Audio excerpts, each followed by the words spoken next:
It's Carla, your online doctor, with today's Live in 5. Today is Tuesday, February 9th, and it is 5 p.m. So, we've been talking estrogen dominance. Okay, it is one of the biggest issues affecting women over 35. Your periods are insane, right? Heavy bleeding, cramps, fibrocystic breasts, fibroids, migraines, mood swings. You just don't feel like you anymore. Am I speaking to anybody out there in Facebook land? Okay, I know it rings true for me. I know it does for a lot of people that I talk to. Many symptoms, including these and others: irregular periods, hot flashes, anxiety, insomnia, weight gain, water retention. Those are just some of the others, right? I mean, it's just a whole messy bag of yuck, right? If you identified with two or more of these symptoms, you may have estrogen dominance. Okay, to know for sure, you probably should get tested. Okay, you need to get your hormone levels checked. You're going to have to ask your doctor, your primary care physician, to test you for certain things. Three different measures you should be looking for include these. Number one, progesterone to estradiol ratio. Okay, estradiol is E2. So you're looking for that ratio. This is the most common scenario. Too much estrogen compared to progesterone. We've talked about that last week, and it's something that you really should be looking for. Number two, you want to be looking at the ratio of all three estrogens, E1, E2, and E3. So that's estrone, estradiol, and estriol. Okay, these are the three types of estrogen in your body. E1 and 2 are more, if you want, aggressive, while E3 is more the protective. So if your levels of E1 plus E2 are not adequately balanced out by E3, the effects can lead to all the symptoms that I've already mentioned earlier today. Okay, and lastly, in testing, you should be looking for estrogen metabolites.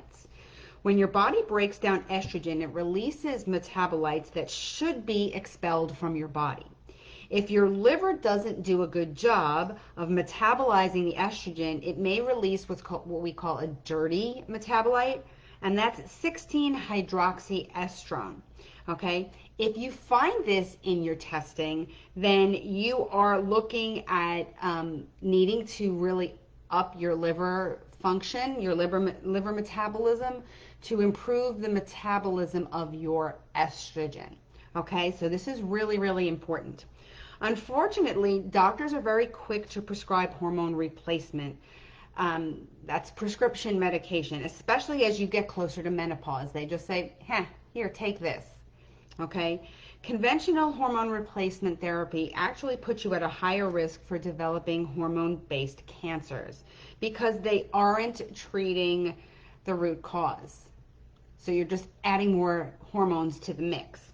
The reason most of us become estrogen dominant is that your body, specifically your liver, becomes inefficient at cycling out excess estrogen from your blood.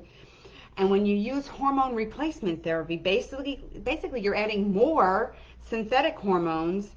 Your detox pathways become even more clogged up, and you often don't feel any better. You often feel worse.